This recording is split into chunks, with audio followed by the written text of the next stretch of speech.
Okay guys, this is part 2 of how to make a high performance longbow for under $10.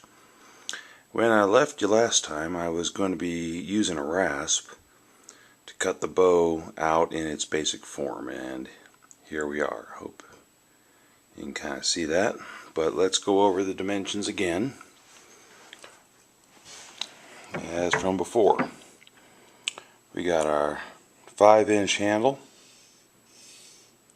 the cutout 2-inch fade, or rasped out 2-inch fade, the 14-inch working limb, the 2-inch fade, leading into a 12-inch static limb. So what the next step would be is to reduce the working limb so that it is bending and the handle, the fade, the other fade, and the static limb are not bending. Right now, since it's all still, this limb, it's all still the same width, but thickness, but because this has so much more wood in the width than anything else, it's actually these parts that are more apt to bend right now than the working limb. So what we got to do is reduce the thickness of the working limb. And I've drawn a line already of how much my initial reduction is going to be. I actually am reducing this. Originally the board is they say it's an inch thick. Reality is it's 3/4 of an inch thick. I'm basically taking it down to 5/8 with that line. But I'm actually going to go a little further. I'm going to take it down to 1/2 inch, and then fade. The way the fade works is wherever the static limb, or excuse me, the working limb stops, I'm going to fade up into the handle. So like this on both sides, obviously. Now the neat thing about this type of bow is in most cases when you're doing limb thickness, it's a very gradual taper from one end of the bow to the other. So it'd be thicker near the handle or the riser, and getting thinner and thinner and thinner in thickness as you get toward the tip. In the case of a mulgabet, traditional style would be that the working limb is the same thickness from fade to fade, from the fade here to the fade here. The thickness of the working limb is the same. It's uniform. So the best thing to do would be to somehow take a planer and just reduce this amount only evenly throughout the entire working limb, and then sanding up into the handle and up into the static limb for the fades. I'm using a rasp, so obviously I can't do it the easy way, but once you do it, you'll get something that looks a lot like this.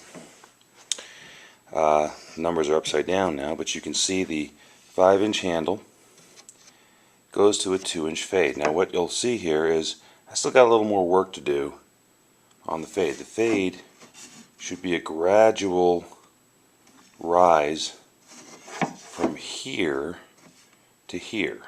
From here to here. The rise is actually occurring lower, which means I have to reduce this down to the equal working limb area. And then again, same thing's happening over here. The fade up, it's a really good example of the incline you would want from the working limb up to the static limb. The problem is it's happening a little too soon. So I need to get the rasp out and just gradually work it. But you'll see that the working limb is, I got a little bit thicker area there through here. But for the most part, it's the same thickness all the way through. At least that's my goal. I will finish it off in the tillering process, making it making it perfect. What I did was I just measured from the fade to the fade, the distance I wanted. Then I took a few more little spots and then just drew a line, connected the dots. And I did it on both sides, and that's sort of my guide to getting what I want done. So obviously I'm going to do a little more work and get this limb finished, get this limb started, and at a quarter of an inch, or excuse me, half an inch, you can still see all the deep gouges in there. It's starting to bend. It's starting to bend. It's got a really nice spring to it. I want to finish them both at this thickness and then see where I am. We'll put it on a scale, and I may not reduce it anymore. I may just stretch the wood until it gets to the draw length I want. But we'll go over that in the next video. When we come back, both these limbs are going to be done. I'm going to have the whole thing sort of prettied up a little bit, but not really prettied up as much as the edges will be rounded, and I'll probably you know what, I'll do a video on how to cut some knock points in it up in here, so that you can a really easy way to do it with these bows. Okay, so we'll see you soon. That's our update from the board to a stave, and at least one limb's floor tillered at the moment. But